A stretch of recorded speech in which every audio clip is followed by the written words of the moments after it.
Hello everyone! For today's cultural dress video, since I am Mexican and in the spirit of the season, we will be going over the Dia de los Muertos, or Day of the Dead, traditional attire and its background. Much of the ancient origins of the attire used for Dia de los Muertos came from Aztec roots, such as La Catrina that is derived from the Aztec figure Mictecacihuatl, or known as the Goddess of Death, who is responsible for safeguarding the remains of the deceased. This myth lays the foundation for the emergence of a character that would later become an iconic representation of mortality and the cycle of life and death. She is a tall skeleton woman dressed in elegant attire. La Catrina often wears a variation of a ruffled dress with elaborate floral patterns and lace that has since evolved to become reminiscent of the attire worn in Mexican folk dance. When it comes to the process, there are many variations of the Mexican traditional dress worn on Dia de los Muertos.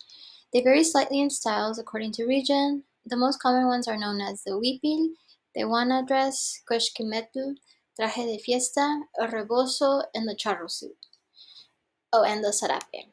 Although they may all slightly differ in styles, they share commonalities such as having elaborate floral patterns that are hand embroidered using colorful, bright threads, have accents of bright, bold colors, except with the exception of the charro suit.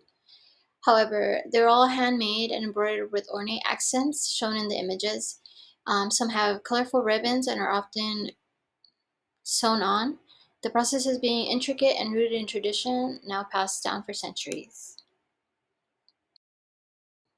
When it comes to design elements, we have to go all the way back to the original inspiration for La Catrina's attire that was created in 1912 by an artist named Jose Posada.